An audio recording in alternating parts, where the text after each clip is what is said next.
Hi, brothers and sisters. This week, the church officially in the United States celebrates Natural Family Planning Awareness Week. And a lot of people don't know what that is. We know what family planning is. You go to CVS or Walgreens, there's the family planning aisle, and you go do your discreet shopping there, and all these boxes, purple, pink, blue, whatever it is, different kind of artificial contraception. But did you know there's something called natural family planning? And so that's what I want to tell you about today. Sometimes people think the church is in favor of having as many children as possible, and that's just not the case. Natural family planning is actually scientific. It's 98% effective. It uses scientific means so that the woman knows exactly what's going on in her body. So basically, through different scientific indicators in her body, she will know whether her fertility. It's amazing how God made the female body to not always be fertile, almost like there's a lunar kind of cycle, right? There's more days in a month that the woman is not fertile than she is fertile. Now, this is something that takes a team, man and wife together have to be in favor of this, and kind of really shows a lot of respect for the woman and her dignity when the man is willing to understand and receive this gift of the wife's respect, the fertility of his wife. Because when a man marries a woman marries a man, they respect each other, they love their whole self, and that includes their fertility. So the way in our culture today, we've kind of lost sight of the meaning of human sexuality, of the marital act or sex. It is something that the world just thinks is the best thing, and it's all about pleasure, right? Kind of hedonism. And but we have to remember that God created it. God created it, and God has a will for it. Don't you think that He has something to say about something that brings human life into being? And so there is two purposes of the marital act.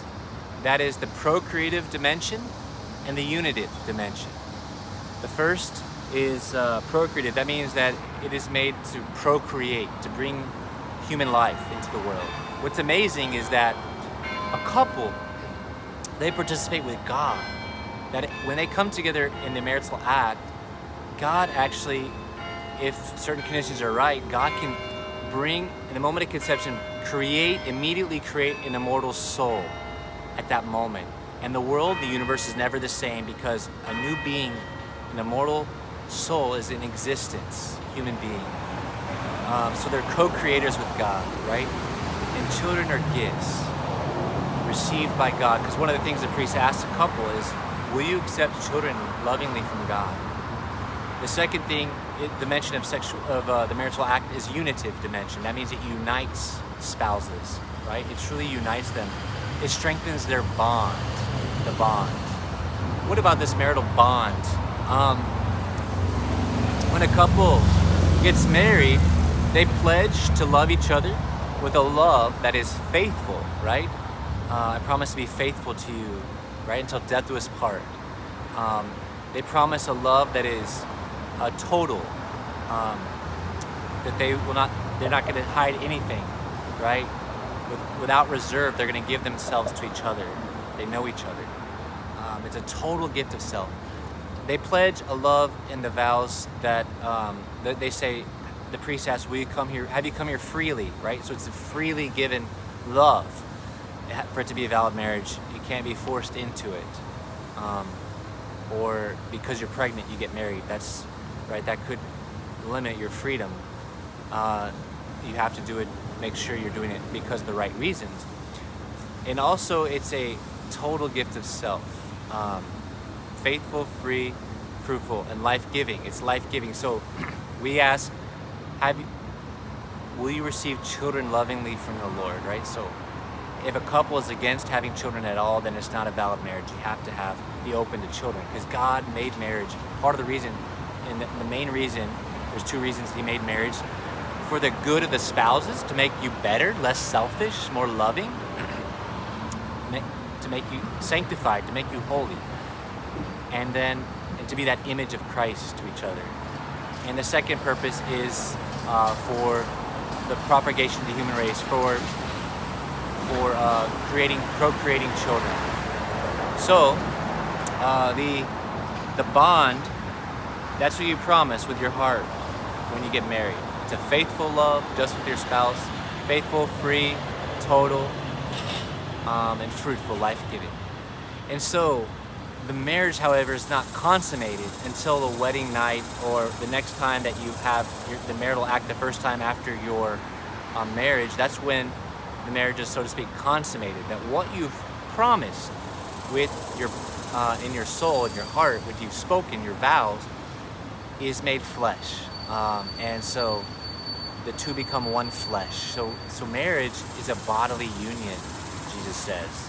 The two become one flesh. The man leaves his father and mother.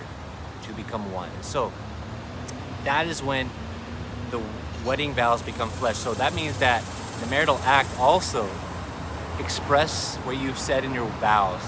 That means the marital union, the marital act, should just be with your spouse. It's faithful, just with your spouse.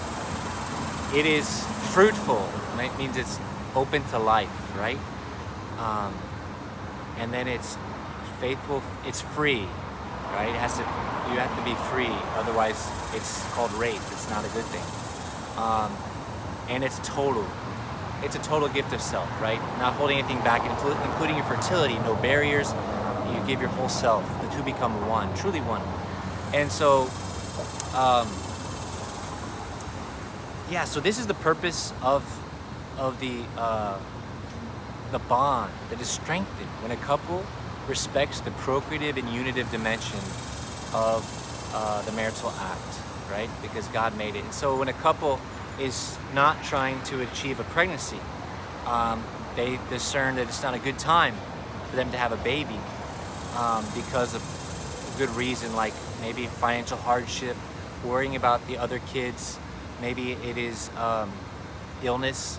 So the couple then would abstain in moments of that the woman knows that she's fertile because of her charting. Daily she knows her chart and what her body is doing in her fertility, ovulation and all this. And so the couple would abstain during those periods.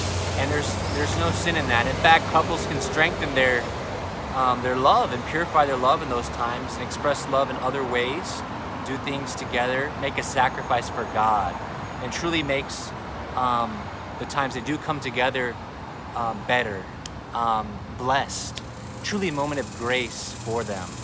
So people also use natural family planning to achieve pregnancy. They know when to try to achieve pregnancy. There's different models of natural family planning. There's the symptothermal that includes temperature and mucus, and then there's the Creighton model, and then there's the Billings model. So I want to encourage you to be open to this teaching of the church. And if you've never heard about it and about this teaching and the goodness of natural family planning, then it's because people have not taught us. We haven't heard it from the pulpit. We haven't heard it from priests. And sometimes they'll just say, oh, just follow your conscience. And there was, in fact, a huge kind of rebellion around this issue. Because basically in 1930s, all the churches, all Christian churches taught that contraception was a sin. And then in the 1933, in the Lambeth Conference, the Episcopal Church, Anglican Church, came together and said they would allow it. And so after that, all the other churches went along and said, okay, we're going to allow it within marriage. And the only church that held firm was the Catholic Church. The Pope foretold that if you allow contraception, if you take away the procreative dimension from the unitive, that it would there'd be increased promiscuity. Just look at the pornographic revolution we had in our culture. That there would be increased divorce rate and adultery. And this has totally happened. Not to mention marriage in our day has been redefined. However, it was redefined first in the 60s. when with no fault divorce. Marriage came no longer about building a family and what's best for the children, but about adult happiness. In other words, you can just leave no matter what, there's no fault, you just decide, I'm gonna leave. And so marriage became about adult happiness and fulfillment instead of building the next generation and family and children. And so we have to always remember children are gifts, and natural family planning really, it's like you're adventuring with God, and He's gonna tell you, He's gonna guide you in your couple, and your family size, you put it in His hands, and you also discern that with your spouse. At the same time, you're being responsible through using natural family planning. It's a way that pleases God. The couples that use NFP have a less than 5% divorce rate. It might be 4%, but less than 5% divorce rate. Whereas couples that do use artificial contraception have the normal divorce rate, like 50%, whatever the culture is. And so don't write off this teaching. We haven't heard it. It might be a shock to some of you because you haven't heard it. You know, we learn in health class about condoms and everything, but we never learn the other side of the story.